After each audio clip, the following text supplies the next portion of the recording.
नमस्कार साथियों, फिर से आपका स्वागत है हमारे नए यूट्यूब चैनल पे जिसका नाम है फिनट्यूब हिंदी।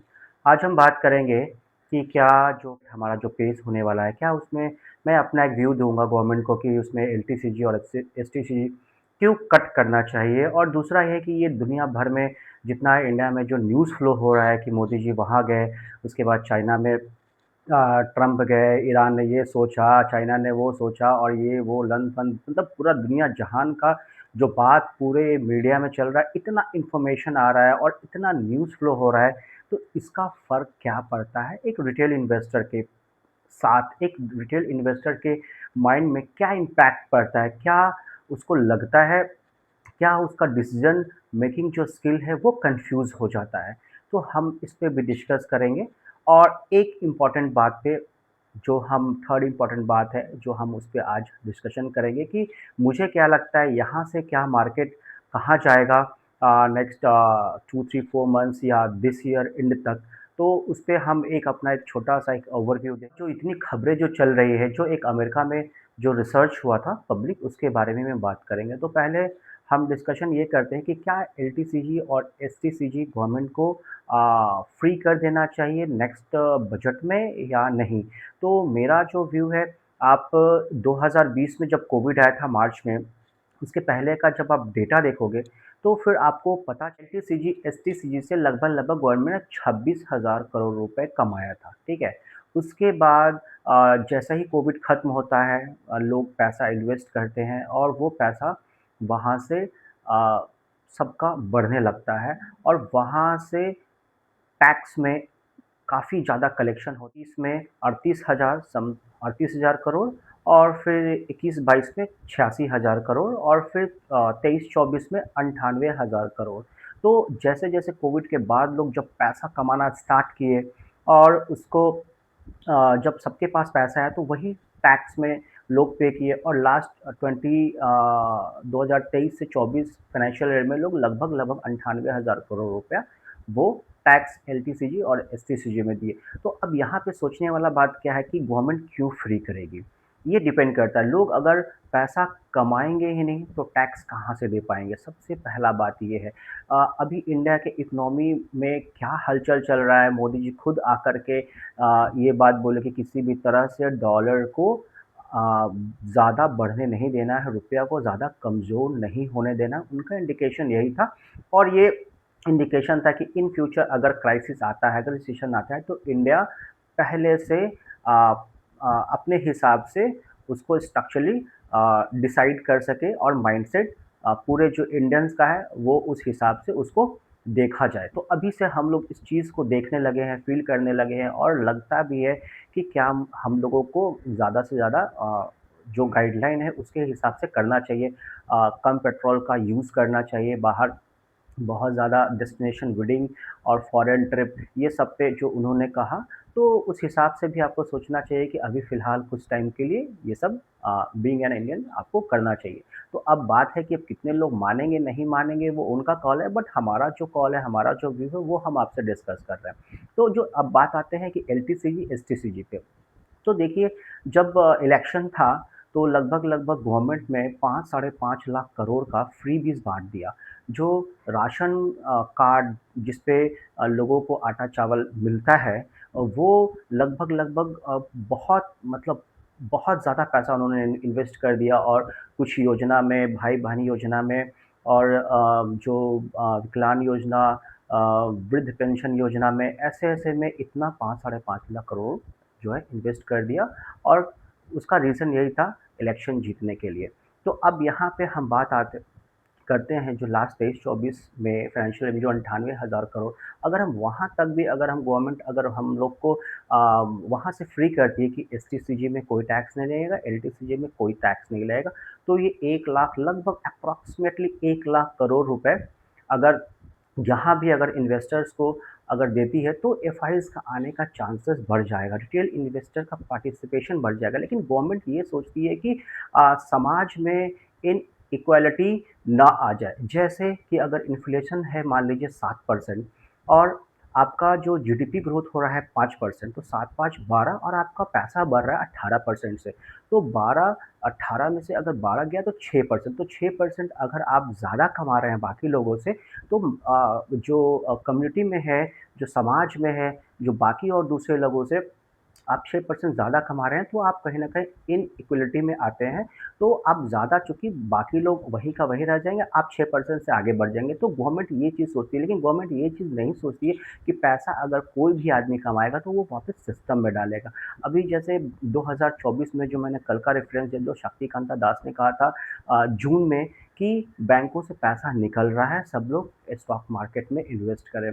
अगर लोग पैसा कमाएँगे तो वापिस से वो बैंक में ही आएँगे, वापिस से वो पैसा इकोनॉमी में ही आएगा। अगर कोई भी आदमी पैसा कमाएगा, वो इकोनॉमी में ही आएगा। आप अगर फ्री का राशन देते हैं, उससे आपको ये चेक करना चाहिए कि जिसको फ्री का राशन मिल रहा है, क्या वो वापस काम पे जा रहा है कि नहीं जा रहा है, या फिर फ्री का राशन खा के आराम से घर पे लेटा हुआ है। तो ये भी आपको चेक करना चाहिए कि जो गवर्नमेंट ऑफ़िशियल को ये चेक करना चाहिए कि जिसको फ्री का राशन मिल रहा है, वो वापस काम पे जा रहा है या उस राशन को खा के निश्चिंत है।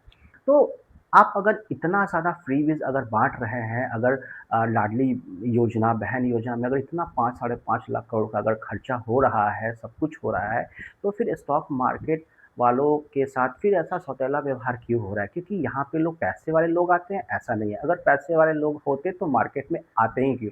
लोग यहाँ पे पैसा बनाने के लिए आते हैं, और जब एक बार पैसा बन जाता है तो अपना लाइफ़ कंफर्टेबल करते हैं, अपना लाइफ़ लग्ज़री करते हैं, और वो पैसा इंडिया के इकोनॉमी में ही रहता है, और हमारा कहीं न कहीं हम लोग, या जो इन्वेस्टर हैं जो पैसा कमाते हैं, वो यहीं पे खर्च करते हैं और वो अपना ग्रोथ करते हैं। तो आपको ये सोचने का विषय है, गवर्नमेंट का खुद डेटा कहता है कि लास्ट 10 15 इयर्स में जो 15 टू 16% में जो लैंड का जो सीएजीआर है वो 15% का है। तो आप सोचिए कि अगर खुद अगर गवर्नमेंट ही रिपोर्ट निकाल रही है, अगर लैंड खरीद के लोग 15% सीएजीआर बना पा रहे हैं, वो डिपेंड करता है कि वो ठीक है, वो सेल नहीं करते हैं, वो इन फ्यूचर उसको उसको फॉरवर्ड करते हैं अपने बच्चों के लिए या जिसके लिए, वो एक अलग मुद्दा है। लेकिन कहीं न कहीं तो उनका कैपिटल वहाँ से बन रहा है। तो आप इस हिसाब से भी सोचिए कि अगर अगर गवर्नमेंट अगर एलटीसीजी, एसटीसीजी अगर कट करती है, तो रिटेल इन्वेस्टर को उससे कितना फ़ायदा होगा, एक पॉज़िटिव इम्पैक्ट पड़ेगा पूरे इकोनॉमी में, और जो एफआईज़ जो भाग रहे हैं क्योंकि हमारा जो रुपया इतना कमज़ोर हो रहा है, वो वापस आ रहे हैं। ख़ैर, एफआईज़ तो भागते ही रहेंगे, और अगर गवर्नमेंट कुछ नहीं करती है कि जो अगर टैक्स स्ट्रक्चर में एलटीसीजी, एसटीसीजी में अगर वो नहीं रिबेट करती है, तो पिछले 10 साल से भी लोग बेच ही रहे हैं और आगे भी बहुत तेज़ी में बेचते ही जाएँगे। फिर अब देखना पड़ेगा कि आगे कैसे हम लोग ग्रो करेंगे। तो ये एक सोचने का विषय, एक बहुत चिंता का विषय है, बहुत छोटी-सी बात, लेकिन बहुत चिंता का विषय है। आप सोचिए, 2023 से 24 में 98,000 करोड़ रुपया गवर्नमेंट एलटीसीजी, एसटीसीजी से कमाती है। अभी अगर अ, लास्ट ईयर अगर देखा जाएगा, अभी तक तो डेटा नहीं है, लेकिन मेरा जो व्यू है, मेरा जो एक अनुमान है, वो 40,000 भी क्रॉस नहीं करेगा। अगर गवर्नमेंट वो 40,000 भी अगर रिबेट करती है इन फ्यूचर, तो बहुत रिटेल इन्वेस्टर का और एफआईज़ का उसमें फ़ायदा हो, और एसटीसीजी को कंप्लीटली हटा देना चाहिए, जो मेरे हिसाब से तभी थोड़ा बूस्ट आएगा इकोनॉमी में, क्योंकि ऑलरेडी जो 5 ट्रिलियन की इकोनॉमी मोदी जी बोलते हैं, वो ऑलरेडी 3.8 ट्रिलियन पे आ गया है। तो 3.8 ट्रिलियन पे आ गए हैं, अब यहाँ से इतना सारा बैड न्यूज़ आ रहा है, ईरान, अमेरिका और चाइना ये वो, तो वहाँ पर लेकर के कहीं न कहीं बहुत ज़्यादा कियोस्क पैदा हो जाता है। और दूसरी बात हम ये करें कि एक अमेरिका में एक रिसर्च हुआ था कि इतना ज़्यादा जब कोई न्यूज़ आता है मार्केट में, जब न्यूज़ फ्लो मार्केट में बढ़ता है, उससे प्रॉब्लम क्या होता है, उससे एक आम आदमी को क्या-क्या समस्या हो सकता है, जो इन्वेस्टर हैं, वो कंप्लीटली कन्फ्यूज़ हो जाते हैं। जैसे कि आप बहुत ज़्यादा अगर आप न्यूज़ देख लिए, बहुत ज़्यादा आप अगर क्योंकि जैसे-जैसे आप न्यूज़ देखोगे, आपके बैक ऑफ द माइंड वो सीन क्रिएट होता रहेगा, आप टोटली कन्फ्यूज़ हो जाओगे, आप डिसीज़न नहीं ले पाओगे एक पॉइंट पे। जैसे फॉर एग्ज़ाम्पल मान लीजिए कि आप किसी अगर दुकान में गए और वहाँ पे आपको एक लेना है शर्ट, तो आप अगर शर्ट लिए और वहाँ से अगर ठीक है, आपको ग्रीन कलर फॉर एग्ज़ाम्पल पसंद आ गया, अब ग्रीन कलर में ही लाइट ग्रीन है, डार्क ग्रीन है, ये ग्रीन, वो ग्रीन करके 5-7 तरीके का आपको दिखा दिया, आप कन्फ्यूज़ हो जाओगे, आप डिसीज़न नहीं ले पाओगे। तो इसी तरह से एक अमेरिका में भी रिसर्च हुआ था कि बहुत ज़्यादा न्यूज़ फ्लो होने से हर आदमी क्योंकि न्यूज़ अपने हिसाब से बनाता है, आपके हिसाब से कोई नहीं सोचता है, ये आपको समझना चाहिए। आप इस चीज़ को जितना जल्दी समझ पाएँगे फिर आपके लिए वो बेहतर है क्योंकि आपको एंड प्रोसेस में अपना दिमाग चलाना ही होगा, अपना एनालिसिस करना ही होगा। उसके बिना आप ये सोचोगे कि एक करेक्ट पॉइंट पे आ करके फ़ॉल करोगे, ऐसा कभी नहीं होगा। आपको अपना दिमाग चलाना ही होगा किसी भी हालत में।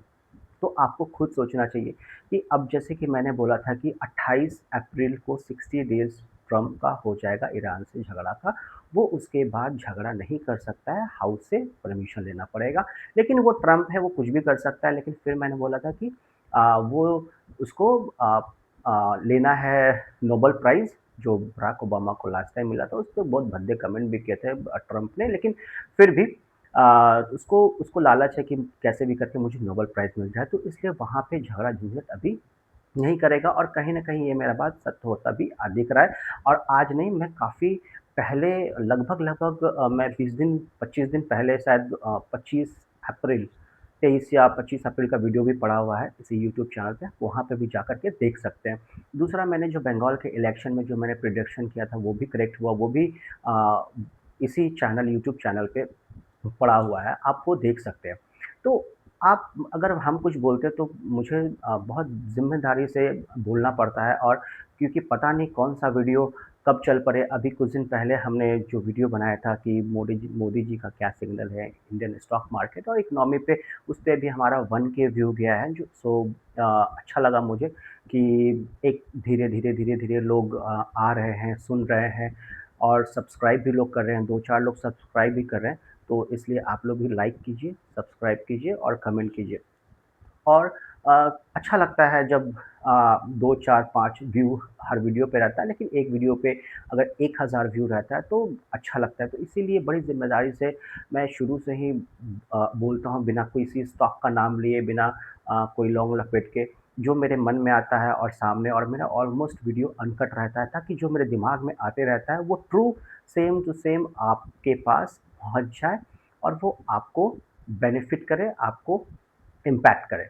तो ये सारी चीज़ें होती जब आपको पूरा ज्ञान हो जाएगा, जब आप पूरा न्यूज़ सुनोगे, आपको पूरा ज्ञान हो जाएगा, हर चीज़ हो जाएगा, आप प्रकांड विद्वान हो जाओगे, तो फिर आप कोई स्टॉक नहीं ले पाओगे। क्योंकि हर स्टॉक में कुछ ना कुछ प्रॉब्लम रहता है। तो ऐसा कोई पिक्चर परफेक्ट स्टॉक नहीं होता है। इसलिए आप कुछ चीज़ें ना जानना ही बेहतर होता है, लेकिन मैक्सिमम जो अपने तरीके से या अपने तरफ से जो आप बेस्ट कर सकते हो, वो आप ज़रूर बेस्ट करें। और क्योंकि आदमी का क्यूरियोसिटी रहता है कि इस कंपनी पर्टिकुलर कंपनी के बारे में हर चीज़ जानूँ, हर एक छोटा-छोटा चीज़ जानूँ। अच्छी बात है, आप जानिए कोई प्रॉब्लम नहीं है। लेकिन अगर बहुत ज़्यादा अगर आपके पास ज्ञान है ना, तो आपका पैसा नहीं बनेगा। ये भी बात आप समझ के रखिए। तो जानिए उतना ही जितना आपको ज़रूरत हो। अभी जैसा न्यूज़ फ्लो चल रहा है मार्केट में, आप देखिए अनलिमिटेड न्यूज़ फ्लो चल रहा है जिसका कोई हिसाब नहीं है। मतलब इतना न्यूज़ फ्लो चल रहा है कि आदमी कन्फ्यूज़ है कि करे क्या? आज का मार्केट देखिए क्या हुआ, नीचे एकदम डाउन द लाइन खुला, धीरे-धीरे मार्केट अपने आप को सँभाल लिया और मार्केट ये बहुत अच्छा इंडिकेशन है, काफ़ी स्ट्रॉन्ग पार्टिसिपेशन अपने इंडियन स्टॉक मार्केट में, हर आदमी हार नहीं मानने के लिए एकदम तैयार बैठा है। कोई नहीं बोल रहा है कि मैं हार मानूँगा, हर आदमी बोल रहा है कि मैं हार नहीं मानूँगा, मैं पैसा बना के ही निकलूँगा। तो ऐसा जो स्टॉक मार्केट है वो आज इंडिकेशन जो मुझे लगा, जो मेरा व्यू है, वो आपका व्यू है, वो क्या है? वो आप खुद से एनालिसिस कीजिए, हम वही बताते हैं जो मुझे लगता है एलटीसीजी और एसटीसीजी के बारे में। तो स्टॉक मार्केट में कुछ भी फिक्स नहीं है। कभी पैसा मिलेगा, कभी पैसा नहीं मिलेगा। बहुत लॉन्ग जर्नी है स्टॉक मार्केट का, बेयर मार्केट, बुल मार्केट, तो कब एंट्री लेना है, कब एग्ज़िट लेना है। तो फिर ये जो टैक्स स्ट्रक्चर है इतना फिक्स्ड है कि आप आदमी सोचने पे मजबूर हो जाता है कि 2-2 3-3 साल, 5-5 साल अगर ये बेयर मार्केट रह गया और उसके बाद फिर हम बुल मार्केट कमाते हैं, तो बड़े दुखी मन से फिर गवर्नमेंट को टैक्स देना पड़ेगा। पेशेंस पूरा दुःख हम झेले और पूरा जो पेन है, जो 5 साल का जो पेशेंस है, एक-एक दिन वो हम झेले और जो 6 इयर्स में अगर पैसा आ गया लॉन्ग टर्म में, तो सीधे गवर्नमेंट वहाँ से टैक्स ले जाती है। तो ये एक बहुत बड़ा तकलीफ़ है। तो मेरे ख़्याल से जो मेरा जो सजेशन है, और पता नहीं ये कितना सही सजेशन है, कितना गलत सजेशन है, मुझे नहीं आइडिया, लेकिन मैं अपने व्यू से एक बता रहा हूँ। और बाकी आप लोग ज़रूर लाइक कीजिए, सब्सक्राइब कीजिए, और कमेंट कीजिए अगर आपको और किसी टॉपिक पे अगर कुछ आपका डाउट्स है, तो ज़रूर कमेंट कीजिए और मैं उस पे डेडिकेटेड वीडियो बनाने का प्रयास करूँगा। तो आज का वीडियो हम यहीं तक रखते हैं, तो फिर मिलते हैं, तब तक के लिए थैंक यू सो मच। जय हिंद, जय भारत।